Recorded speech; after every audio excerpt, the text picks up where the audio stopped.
terminé. Et elle retourne dans la stabu. Elle retourne. Alors on les pousse un peu parce que elles sont pas trop nerveuses sorties de la traite. C'est des bonnes mémères, tranquilles. Allez, allez, allez. Allez. Allez. Maintenant, on va faire le lavage du quai pour travailler dans de meilleures conditions et pour une histoire d'hygiène. Attention, l'air d'eau doit sortir.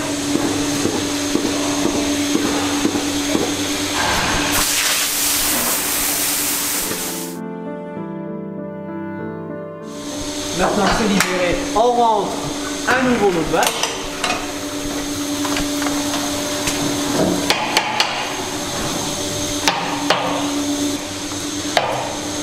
Allez.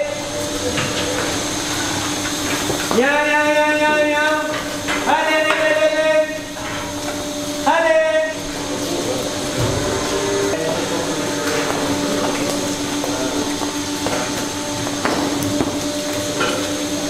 Une fois qu'elles sont rentrées, on va mettre le produit. C'est un savon, c'est un produit qui nettoie les crayons. On l'applique sur chaque mamelle.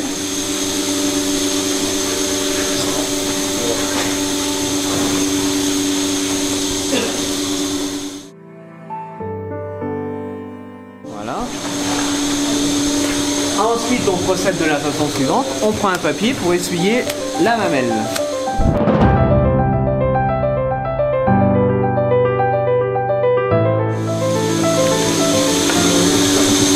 Et pour celles-ci qui sont trop sales, on repasse de l'eau.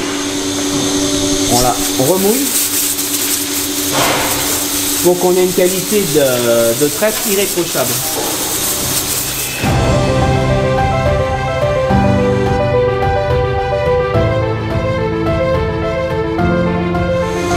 Et avec ce gobelet, on va sortir les premiers jets pour voir s'il y a une anomalie ou pas, s'il y a des cellules ou pas, voir si la vache est malade ou pas. On tire les premiers jets, voir s'il y a des mèches ou pas. Là c'est tout bon. Donc c'est 3 quartiers. Le 4e, il n'y a rien. Et maintenant, on peut brancher la vache. Premier quartier, 2e, 3e et 4e. Alors c'est un appareil simple qui est capable de mesurer la quantité de lait. Là, il est passé en automatique. Là, on a un débit instantané de presque 3 litres minute, 3 à 4 litres minute. 4 litres. Et l'appareil va compter le litrage et arrivé en fin de traite, il décroche tout seul. On appelle ça un décrochage automatique. Pas de surtraite, on ne tire pas trop sur les mamelles. On ne détériore pas les mamelles. Et là, ça va mettre en moyenne entre 3 et 5 minutes selon les bêtes, selon les animaux. D'accord. Et donc combien de litres? La litre, c'est en fonction du stade de lactation, ça veut 1 mois et demi après le début du vélage, on arrive à avoir entre 20 et 25 litres par traite. Au pic de lactation, elles sont à 45-50 litres. Et la moyenne de l'étable, au contrôle laitier, on a entre 25 et 30 litres selon le stade. On sort les derniers litres de lait coincés dans la pompe. Voilà, on va sortir les derniers litres. On manœuvre les pinces pour que la machine se lave. On enlève le filtre à lait qui récolte les principales impuretés dans le lait pour qu'on ait un produit irréprochable.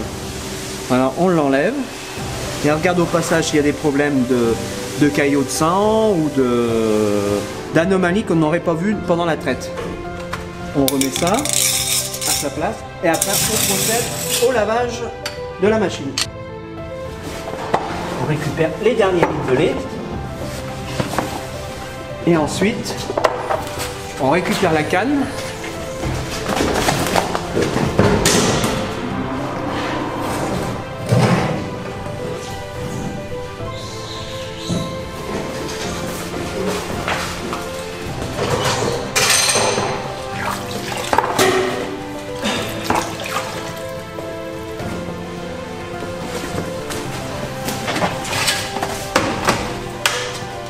Et on lance le programme de lavage. C'est comme une machine à laver, c'est automatisé.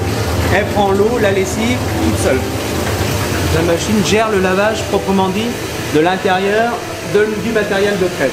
Et cette opération est faite 2 fois par jour à chaque traite.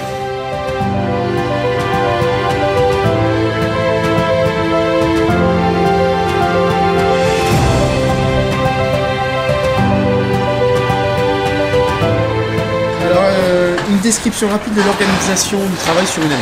On va démarrer début d'année, enfin du mois de janvier jusqu'au mois de mars. Et bien là, on est en période entre parenthèses hivernale. Ben, on fait tous les travaux d'hiver, ce qui consiste déjà on a un peu de vigne, il faut tailler la vigne l'hiver. En parallèle, on a tous les jours la traite, les soins des animaux, ça nous occupe une partie de la matinée. Ensuite arrive le mois d'avril et on commence à voir les premiers régras. Les ensilages arrivent au mois d'avril, semis du mois d'avril maïs, récolte des autres fourrages. On arrive vite au mois de juin. Au mois de juin, il y a les fenaisons, préparation des récoltes des céréales à la paille, les moissons, les bottelages de la paille, l'irrigation. L'été passe à une vitesse phénoménale, les récoltes. Arrivé au mois de septembre, les ensilages reviennent. Les ensilages de maïs. Pendant une quinzaine de jours, 3 semaines, on est occupé. Noyant le système avec un peu de vigne, au mois d'octobre, il y a les récoltes du raisin. Comme on travaille avec nos voisins, pendant 15 jours, on est occupé à la récolte. Et ainsi de suite. Et arrivé au mois d'octobre-novembre, les dernières récoltes, le tournesol, le maïs et les semis de blé. Et la boucle est bouclée pour une année. La description rapide d'une journée type. Une journée type, elle est rythmée au rythme de la traite. Le matin, l'embauche est à 7h. 7h, la traite des animaux. On termine, comme vous avez pu le voir, sur les coups de 9h30, 10h, le lavage. Ensuite, il y a l'alimentation. Le soin des animaux. Et on passe une partie de la matinée au soin des vaches. Après les après-midi, fin de matinée, début d'après-midi, on s'occupe soit des cultures, de la vigne, de l'entretien du matériel. Et après le rythme des animaux reviennent, à partir de 17h, rebelote, la traite, le soin des animaux jusqu'à 19h30, 20h. Estimez-vous que vous êtes assez rémunéré par rapport à votre temps de travail? C'est une question qui fâche. Non, malheureusement non. Non.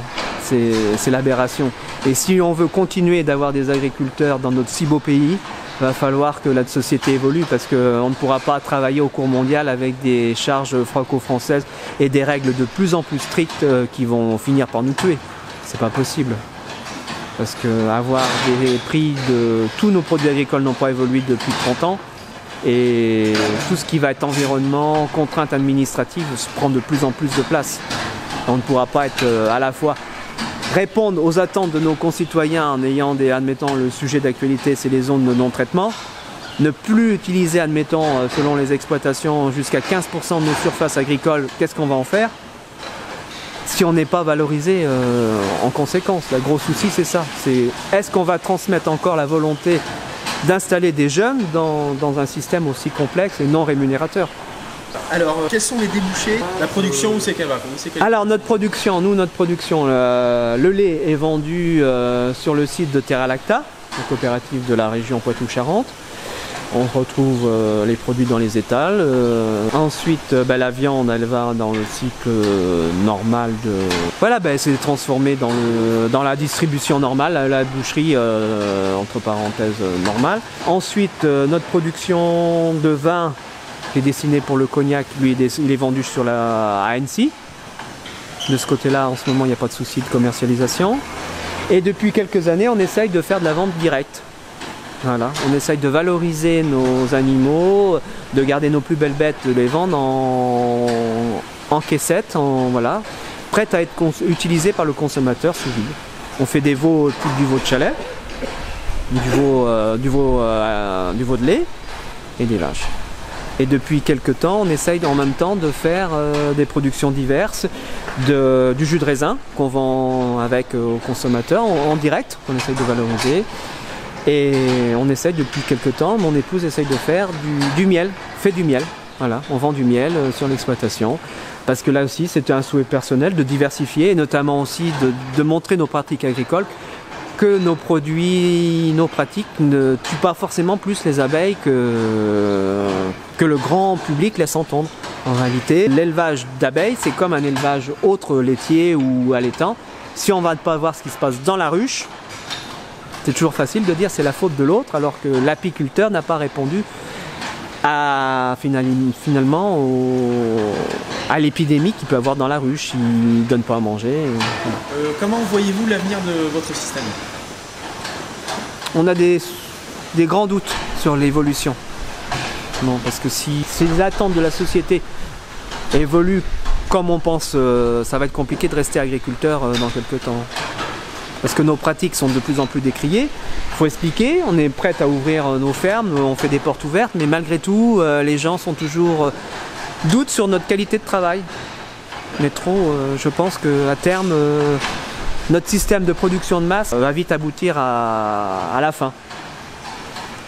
Je pense qu'il faudra trouver sur des marchés de niche, sur des choses de plus haute valeur ajoutée. Donc, que pensez-vous de l'actualité de l'agriculture, d'accord, comme le Mercosur, l'État, tout ça? C'est complexe, ça fait une couche supplémentaire à supporter. Comme le Mercosur, on ne joue pas dans la même cour. Le Brésil, c'est un géant agricole, on ne peut pas lutter. Mais bon, c'est pas nous qui décidons là, c'est nos hommes politiques. Ils tiennent de discours, ils disent il faut privilégier nos agriculteurs français, et en réalité ils font tout dans l'autre sens. Mais après ça nous dépasse. Ici, là on est sur des produits agricoles, mais derrière eux envisagent sûrement de vendre des produits finis, des rames de train, des Airbus, des choses où ça nous dépasse. Voilà. Mais il ne faudrait pas qu'on soit une monnaie d'échange. J'ai peur, et il faudrait arriver comme la culture, comment dire, il y a l'exception pour l'agriculture aussi. On ne soit pas soumis au cours mondial, parce que nous, on n'est pas compétitif du tout. On ne pourra pas s'en sortir si on reste, comme on discutait tout à l'heure, ensemble, sur des prix qui datent de 30 ans. Comme l'exemple du timbre, quand je me suis installé, avec 1 litre de lait, on achetait 4 timbres. Aujourd'hui, c'est 4 litres de lait pour un timbre rouge. Ça ne pourra pas le faire, voilà. Et on multiplie avec l'énergie qui est en train de devenir inaccessible. On parlait du carburant tout à l'heure, l'électricité augmente. Voilà. Si on augmente les charges et que nos produits n'augmentent pas, le ciseau s'écarte et on va finir par être découragé. On ne pourra pas lutter à armes égales vis-à-vis de l'étranger, du Mercosur, du CETA avec le Canada. Voilà. On ne joue pas dans la même cour.